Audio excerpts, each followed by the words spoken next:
तो देखिए यहाँ पर क्वेश्चन नंबर 51 है। इससे पहले मैं आपको 50 क्वेश्चन जीके के करा चुका हूँ, आप उस वीडियो को एक बार जरूर देखिएगा। तो यहाँ पर क्वेश्चन नंबर 51 मैथ का है जो पूछा गया था। 11 संख्याओं का औसत 30 है, यदि प्रथम 10 संख्याओं का औसत 22 है तो 11वीं संख्या ज्ञात कीजिए। तो देखिए आपको इसमें करना क्या था, यहाँ पर सिंपल क्वेश्चन था, औसत का चैप्टर का क्वेश्चन दिया गया था। तो आपको यहाँ पर 11 की गुणा 30 से करनी थी, उसके बाद 10 की गुणा 22 से करनी थी, और बाद में आपको 11 संख्या को औसत में से 10 संख्या को औसत आपको घटा देना था। तो यहाँ पर 11 गुणा 30 से करेंगे तो 330 आ जाएगा। उसके बाद हमें माइनस करना था, 10 की गुणा 22 से करेंगे तो कितना आ जाएगा, 220 आ जाएगा। तो जब हम इसे माइनस करेंगे कितना आएगा निकल के, 110 आ जाएगा। और 110 यही क्या है, ये 11वीं संख्या है। तो क्वेश्चन में हमसे यही पूछा गया था, तो इसका आंसर इस तरीके से आप निकाल सकते थे। तो इसका आंसर ऑप्शन नंबर डी हो जाएगा 110। नेक्स्ट क्वेश्चन देखते हैं। यदि किसी संख्या के वर्ग में 59 जोड़ा जाए तो परिणाम 900 है, तो वह संख्या है। देखिए आपको इसमें करना क्या था, यहाँ पर आपको दिया गया था कि यदि किसी संख्या के वर्ग में 59 जोड़ा जाए तो उसका जो परिणाम हो जाता है यानी कि कुल योग हो जाता है 900 हो जाता है। तो देखिए आपको करना क्या था, यहाँ पर कुल योग 900 हो जाता है, तो 900 में से हमें 59 घटा देना था। उसके बाद जो हमारा निकल कर आएगा 841 बचेगा, और हमें देखना कि ये 841 किसका वर्ग होता है। तो ये 841 29 का वर्ग होता है। तो हमसे यही संख्या पूछी गई थी। मैं आपको बता दूं, आपको करीब 50 तक तो आपको वर्ग आने ही चाहिए, क्योंकि वर्गमूल से क्वेश्चन ज़्यादातर पूछे जाते हैं। तो आप 50 तक भी वर्गमूल याद जरूर कीजिएगा। तो इस तरीके से इसका आंसर क्या आ जाएगा, 29 आ जाएगा, यानी कि ऑप्शन नंबर सी सही हो जाएगा। तो चलिए अगला क्वेश्चन देखते हैं। यदि ए के पश्चिम में सी है तथा ए के दक्षिण में बी है तो सी से किस दिशा में बी है। तो दोस्तों देखिए ये दिशा से रिलेटेड क्वेश्चन पूछा गया था। तो आपको इसमें करना क्या था, वैसे तो आप इस क्वेश्चन को कर सकते हैं अगर आपसे आता है तो मैं आपको बता देता हूँ। सबसे पहले आपको दिशा पता होनी चाहिए कि कौन सी दिशा किधर होती है। तो इस साइड में पूरब होता है, और इसके विपरीत साइड में पश्चिम होता है, और ऊपर होता है उत्तर, और नीचे होता है दक्षिण। तो आप इसे याद रखिएगा, ये आगे आपके बहुत काम आएगी।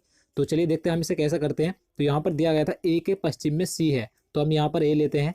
ए के पश्चिम में, पश्चिम किधर होता है, पश्चिम में सी है, इस साइड में पश्चिम होता है। उसके बाद दिया था ए के दक्षिण में बी है, यानी कि दक्षिण किधर होता है, नीचे होता है। तो ए के दक्षिण में बी बोला है कि बी है, तो ए के दक्षिण में बी नीचे हो जाएगा। उसके बाद बोला था तो सी से किस दिशा में बी है, यानी कि बी सी से किस दिशा में है, ये क्वेश्चन में बोला गया है, आपको बताना है। तो सी इधर है और बी इधर है, तो आपको ये दिशा बतानी है ये कौन सी है। तो ये दिशा कौन सी जाएगी, नीचे यानी कि दक्षिण है, और इस साइड में पूरब है, तो ये दक्षिण और पूरब दिशा हो जाएगी। तो इस तरीके से आप इसे कर सकते हैं। तो इसका आंसर क्या हो जाएगा, ऑप्शन नंबर बी हो जाएगा, दक्षिण और पूर्व। तो चलिए अगला क्वेश्चन देखते हैं। दीपा एवं सीमा मिलकर एक कार्य को 6 दिन में पूरा कर सकती हैं। दीपा अकेले उस कार्य को 9 दिन में पूरा कर सकती है, तो सीमा अकेले उस कार्य को कितने दिनों में पूरा करेगी। तो समय कार्य का एक क्वेश्चन दिया गया था, यहाँ से भी एक दो क्वेश्चन पूछे जाते हैं। तो आपको इसमें करना क्या था, सिंपल क्वेश्चन था, दीपा और सीमा मिलकर किसी कार्य को कितने दिन में पूरा करती है, 1/6 यानी कि 6 दिन में पूरा करती हैं। आपको इसमें करना था जो दीपा की अकेले की कार्य करने की क्षमता है कितने दिनों में पूरा कर सकती है, 9 दिन में कर सकती है। तो आपको कुल में से दीपा का इसमें दिन घटा देने थे, यानी कि 1/9 हम इसमें से घटाएंगे।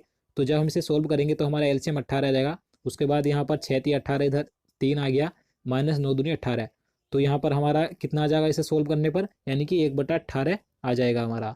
तो ये 18 क्या निकल आया, इस सीमा उस कार्य को अकेले 18 दिन में पूरा कर देगी। तो इस तरीके से इसका आप आंसर निकाल सकते थे। तो इसका आंसर ऑप्शन नंबर ए सही हो जाएगा। नेक्स्ट क्वेश्चन देखते हैं। एक शहर की जनसंख्या 70,000 थी, जिसमें 8% की वृद्धि होती है, वर्तमान जनसंख्या कितनी है। तो दोस्तों देखिए प्रतिशत से क्वेश्चन ज़्यादातर पूछे जाते हैं, आपसे आते भी होंगे। अगर आपसे आते हैं तो आप इस क्वेश्चन को भी कर सकते हैं। तो मैं आपको बता देता हूँ आपको किस तरीके से करना है। तो यहाँ पर आपको जनसंख्या दी गई थी, तो जनसंख्या आपको लिख लेनी है। उसके बाद यहाँ पर आपको दी गई थी इसमें 8% की वृद्धि होती है। तो जब हम वृद्धि होती है तो हम इसे 100 में जोड़ते हैं, तो कितना हो जाएगा, 100 में जोड़ने पर 108 हो जाएगा, और परसेंटेज के लिए नीचे 100 लगाते हैं। उसके बाद जब हम इसे सोल्व करेंगे, 2 जीरो से इधर 2 जीरो जाएंगे, और इधर 700 बचेगा, और गुणा में 108। 700 और 108 की जब हम गुणा करेंगे तो इसका आंसर निकल कर आ जाएगा 75,600। तो इस तरीके से इसका आंसर ऑप्शन नंबर डी सही हो जाएगा। तो चलिए अगला क्वेश्चन देखते हैं। तो यहाँ पर क्वेश्चन नंबर 56 है, 4, 8 और 12 का महत्तम समावर्तक क्या होगा। तो दोस्तों मैं आपको बता दूं, ये जो चैप्टर है लेसे और मैसे का, ये इतना इंपॉर्टेंट है कि प्रत्येक एग्जाम में यहाँ से क्वेश्चन पूछा जाता है। चाहे कोई सा भी एग्जाम हो, किसी लेवल का भी एग्जाम हो, यहाँ से 1 या 2 क्वेश्चन जरूर देखने को मिलते हैं। तो आप इसे अच्छे तरीके से करिएगा, मैं आपको बताऊंगा, अच्छे तरीके से समझाऊंगा। देखिए सबसे पहले आपको पता होना चाहिए लेसे क्या होता है और मैसे क्या होता है। तो देखिए लेसे वह छोटी से छोटी संख्या होती है जो दी गई संख्याओं से कट जाती है, और जो हमारा मैसे होता है मैसे वह बड़ी से बड़ी संख्या होती है जो दी गई संख्याओं को काट दे। तो आप इसे ध्यान रखिएगा, में से और ले से को।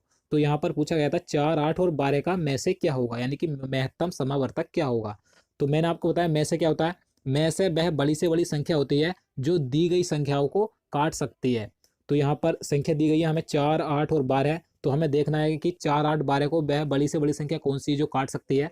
तो आपको पता होगा अगर हम 2 लेते हैं तो 2 से ये संख्या कट तो जाएंगी, लेकिन ये बड़ी से बड़ी संख्या नहीं है, तो इसका आंसर ये नहीं होगा।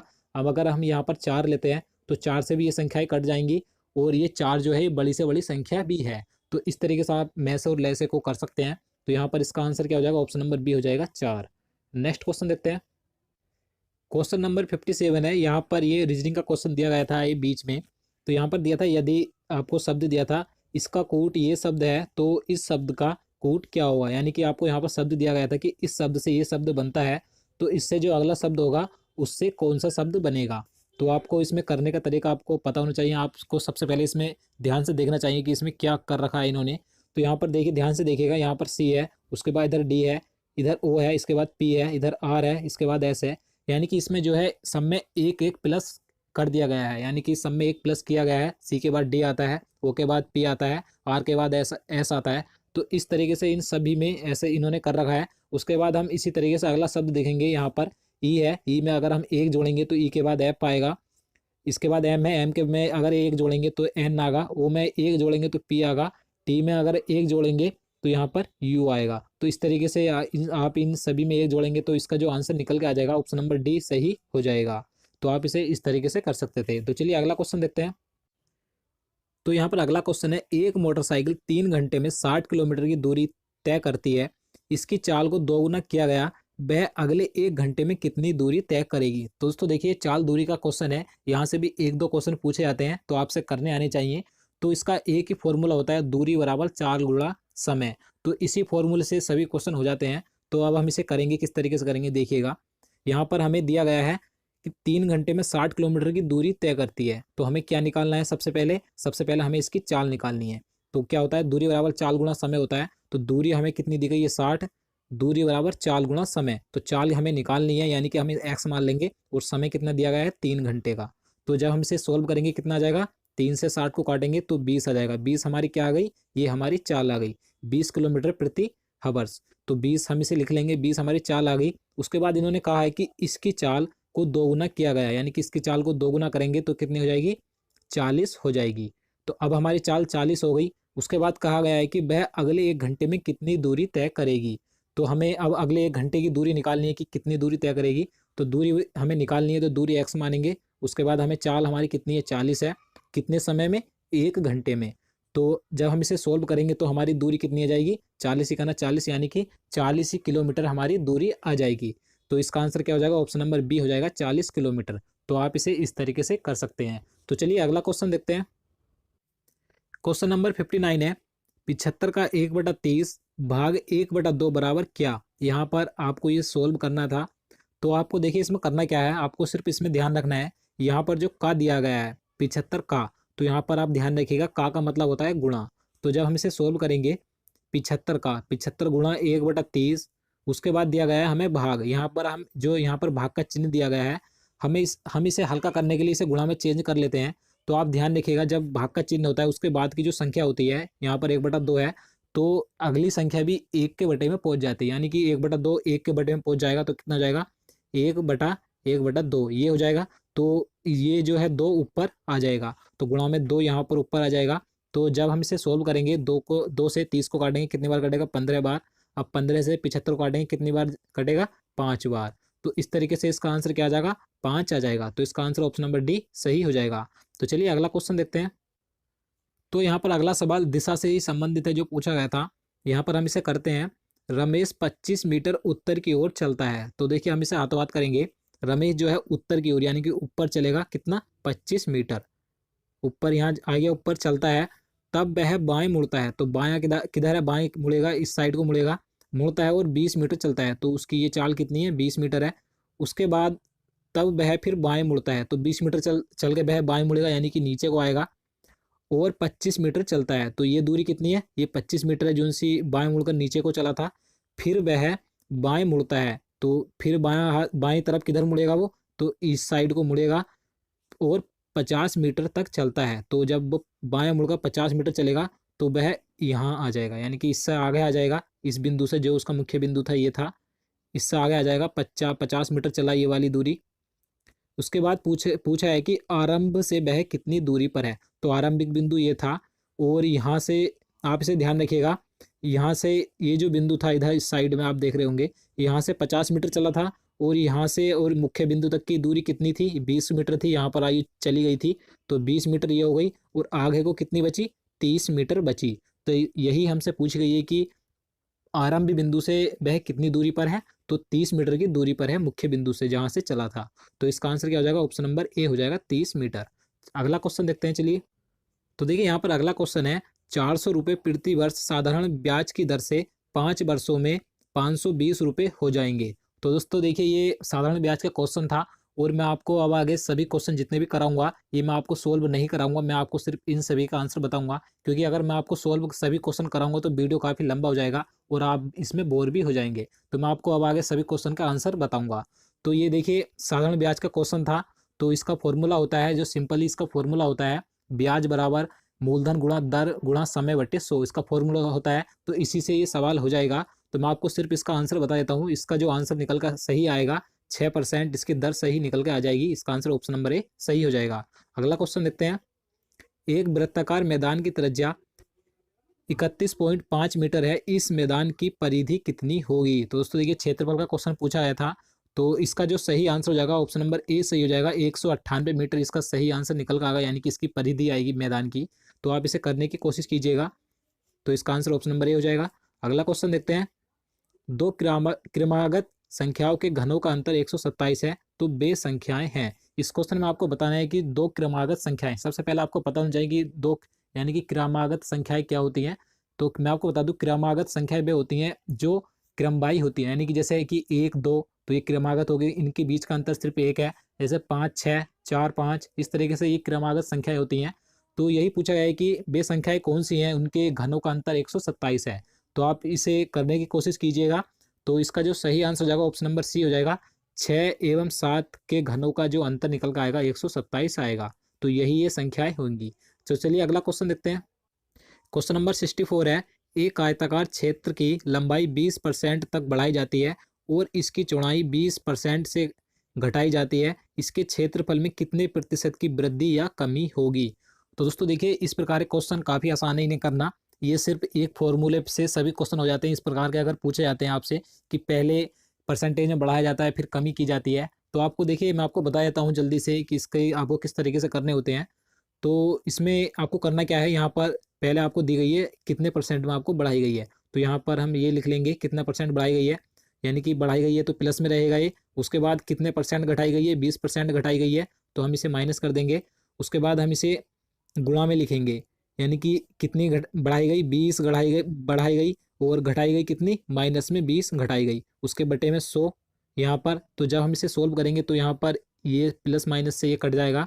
तो यहाँ पर ये कितना आ जाएगा, ये 20 से हम 400 आ जाएगा, यानी कि माइनस का 400 हो जाएगा, 400 बटे 100, यानी कि 100 आ जाएगा 400 बटे। तो इसे हम काटेंगे 2 जीरो से 2 जीरो, तो कितना आ जाएगा, यानी कि माइनस के 4%, यानी कि कितनी हो जाएगी, 4% की कमी की गई। तो इसका आंसर क्या हो जाएगा, ऑप्शन नंबर बी हो जाएगा। तो आप इस तरीके से इस सवाल को कर सकते हैं। चलिए अगला क्वेश्चन देखते हैं। पंक्ति के किसी छोर से गिनती करने पर अमर 24वें स्थान पर पाया जाता है, तो पंक्ति में कुल कितने व्यक्ति हैं। आपको बताना है कि पंक्ति में कुल कितने व्यक्ति हैं। तो आप इसे कर सकते हैं, काफ़ी आसान क्वेश्चन है ये। तो मैं आपको चलिए जल्दी से बता देता हूँ आपको किस प्रकार से करना है। तो यहाँ पर अमर कौन से स्थान पर है, 24वें स्थान पर है। तो यहाँ पर दिया गया है कि अमर का स्थान 24वां है। अगर हम दोनों साइड से किधर से भी गिनती करते हैं तो पंक्ति की किसी साइड से भी गिनती करने पर अमर का स्थान 24वां पाया जाता है। तो देखिए यहाँ पर अमर का स्थान अगर हम इधर से गिनती करेंगे तो इधर से इससे 24वें स्थान पर है, यानी कि इससे पहले कितने व्यक्ति हैं, 23 व्यक्ति हैं।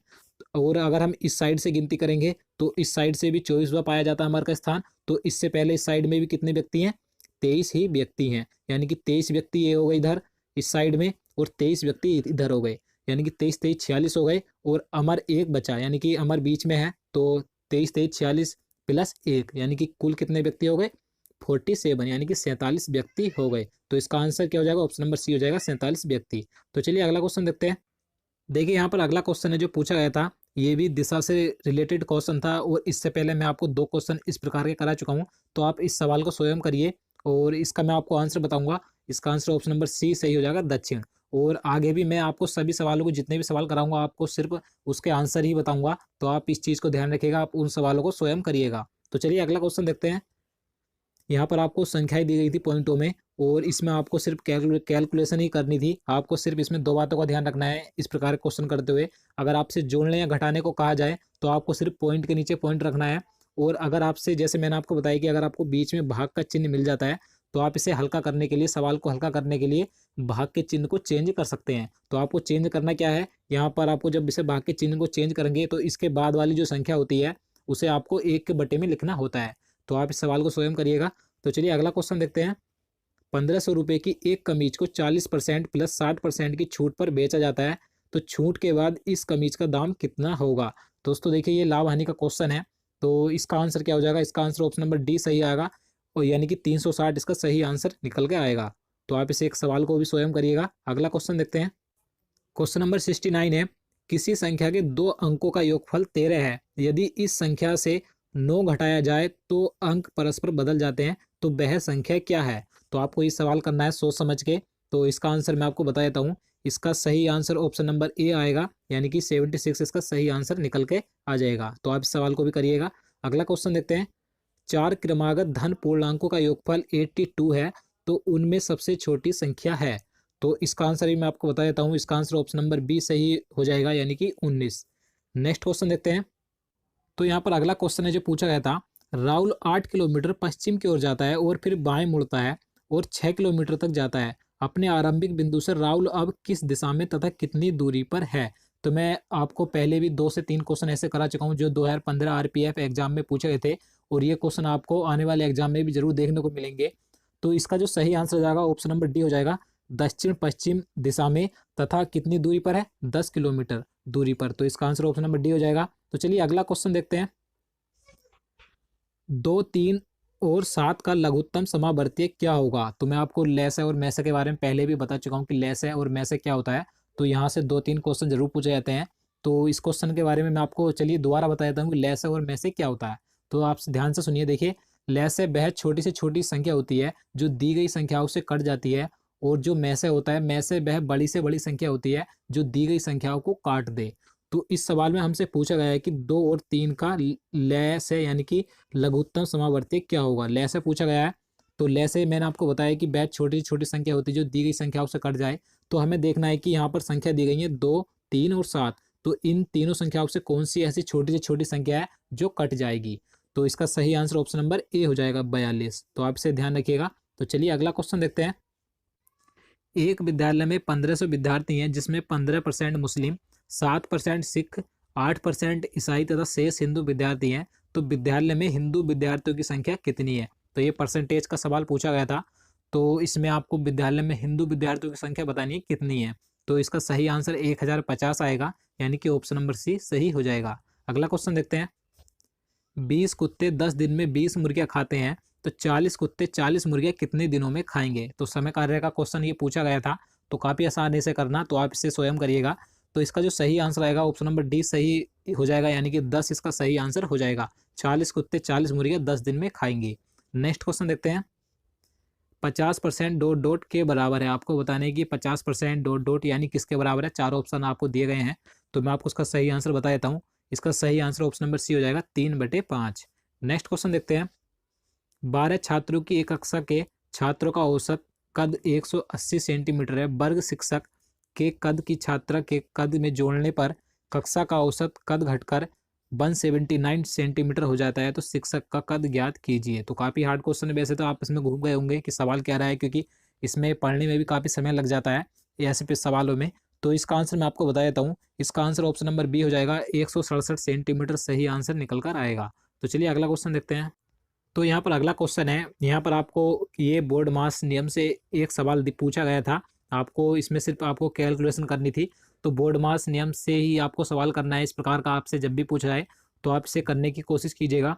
और मैं आपको बता दूं एक बार फिर, आप ये मत समझिए कि मैं आपको सवाल नहीं करा रहा हूँ या मुझसे नहीं करने आते। तो आप कुछ भी समझिएगा, मुझसे नहीं करने आती, लेकिन मेरा जो इस वीडियो का मकसद है आपको सिर्फ सवाल बताना है कि किस प्रकार के सवाल पूछे गए थे, ना कि उन्हें सोल्व कराना। तो इस सवाल का मैं आपको सिर्फ आंसर बता देता हूँ। इसका आंसर ऑप्शन नंबर सी हो जाएगा, 7 इसका सही आंसर आएगा। तो चलिए अगला क्वेश्चन देखते हैं। ऋषि ने 2 वर्ष में 8% प्रति वर्ष चक्रवृद्धि ब्याज की दर से 83.2 ब्याज के रूप में प्राप्त किया। उसने कितने रुपए का निवेश किया था? तो ये चक्रवृद्धि ब्याज का क्वेश्चन पूछा गया था। तो इसका जो सही आंसर हो जाएगा ऑप्शन नंबर बी सही हो जाएगा, 500 रुपये। नेक्स्ट क्वेश्चन देखते हैं। तो यहाँ पर अगला क्वेश्चन है जो पूछा गया था, यदि किसी संख्या के 1/3 भाग का 1/4 भाग 5 के बराबर है तो वह संख्या है। तो आपको संख्या बतानी है कि वह संख्या कौन सी होगी। तो इसका सही आंसर ऑप्शन नंबर बी हो जाएगा, यानी कि 60 सही आंसर निकल कर आएगा। तो चलिए अगला क्वेश्चन देखते हैं।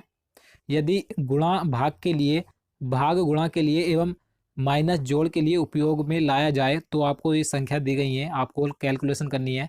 आपको इसमें सिर्फ इसके जो इन्होंने कहा है इनके आपको चिन्ह परिवर्तन कर कर ये कैलकुलेशन करनी है। तो आप इस सवाल को करिएगा। अगला क्वेश्चन देखते हैं। 7 दलों के एक समूह में प्रत्येक दल एक दूसरे से 2 बार खेलते हैं। समूह में कितने मैच खेले जाएंगे? तो इस क्वेश्चन में पूछा है कि 7 दल हैं, यानी कि 7 टीमें हैं, आप मान लीजिए उनका एक समूह बनाया गया है और उन 7 टीमों को एक दूसरे से 2-2 बार मैच खेलने हैं। तो उनमें कुल कितने मैच खेले जाएंगे? तो कितने मैच खेले जाएंगे? 42 यानी कि 42 मैच खेले जाएंगे। तो इसका आंसर ऑप्शन नंबर बी हो जाएगा। अगला क्वेश्चन देखते हैं। क्वेश्चन नंबर 82 है जो पूछा गया था। 75 किलोमीटर प्रति घंटा की चाल से एक बस 45 मिनट तक यात्रा करती है और फिर 90 किलोमीटर की चाल से अगले 45 मिनट तक यात्रा करती है। वह 1.5 घंटे में कितनी दूरी तय करेगी? तो ये चाल दूरी का सवाल था, ये पूछा गया था। तो इसका मैं आपको आंसर बता देता हूँ। इसका जो आंसर आएगा ऑप्शन नंबर ए सही हो जाएगा, यानी कि 123.75 किलोमीटर इसका सही आंसर आएगा। तो चलिए अगला क्वेश्चन देखते हैं जो पूछा गया था। निम्न संख्या अनुक्रम में कितनी सम संख्याएं हैं जिनके ठीक पहले एक विषम संख्या तथा ठीक बाद एक सम संख्या है? तो आपको बताना है कि ये आपको दी गई है काफ़ी सारी संख्याएं। इसमें पूछा है कि इन संख्याओं में कितनी ऐसी संख्याएं सम संख्याएं हैं जिनके ठीक पहले विषम संख्या एवं ठीक बाद में एक सम संख्या है। तो इसका सही आंसर ऑप्शन नंबर ए हो जाएगा, यानी कि 2 ऐसी संख्याएं हैं। तो नेक्स्ट क्वेश्चन देखते हैं। तो यहाँ पर अगला क्वेश्चन है। यहाँ पर आपको संख्याएं दी गई हैं पॉइंटों में, आपको इसमें जोड़ना है। मैंने आपको पहले ही बताया कि अगर आपको पॉइंटों में संख्याएं दी जाएं, आपसे जोड़ने या घटाने को कहा जाए, तो आपको सिर्फ इसमें एक बात ध्यान रखनी है कि आपको सिर्फ पॉइंट के नीचे पॉइंट रखना है। यानी कि जैसे कि मैं आपको बता देता हूँ, यहाँ पर दिया गया है 0.105, उसके बाद दिया गया है कि 1.1.05, यानी कि आपको सिर्फ पॉइंट का ध्यान रखना है कि पॉइंट के नीचे पॉइंट आए, इस प्रकार से आपको जोड़ना है। तो आप इसे स्वयं करिएगा, मैं आपको इसका आंसर बता देता हूँ। इसका आंसर ऑप्शन नंबर ए सही आएगा, यानी कि 1.685। तो चलिए अगला क्वेश्चन देखते हैं जो पूछा गया था। निम्न में से सबसे बड़ी भिन्न कौन सी है? आपको 4 ऑप्शन दिए गए हैं, इसमें से आपको बतानी है कि सबसे बड़ी भिन्न इनमें से कौन सी होगी। तो आप इसे हल करके आप कर सकते हैं। तो मैं आपको इसका भी आंसर बता देता हूँ। इसका आंसर ऑप्शन नंबर डी सही आएगा, यानी कि 9/10 सबसे बड़ी भिन्न है इन 4 ऑप्शन में। तो दोस्तों यही थे जितने क्वेश्चन मैं आपके लिए 35 क्वेश्चन पूछे गए थे, मैं जो आपके लिए लेकर आया था। उम्मीद करता हूँ आपको वीडियो पसंद आया होगा। अगर वीडियो पसंद आया तो प्लीज़ एक लाइक करें और हमारे चैनल को जरूर सब्सक्राइब करें। तो दोस्तों मैं आपको बता दूं, मैं आपके लिए प्रतिदिन जीके से रिलेटेड वीडियो लाता हूं। ये वीडियो मैं सिर्फ आपके कहने से लेकर आया था, जो कि मैंने आपको क्वेश्चन बताए कि मैथ में किस प्रकार के क्वेश्चन पूछे गए थे। तो अगर आप हमारी जीके की वीडियो देखना चाहते हैं तो हमारे चैनल में जाकर सभी प्रकार की जीके से रिलेटेड वीडियो देख सकते हैं। तो दोस्तों चलिए मिलते हैं नेक्स्ट वीडियो में, तब तक के लिए नमस्कार।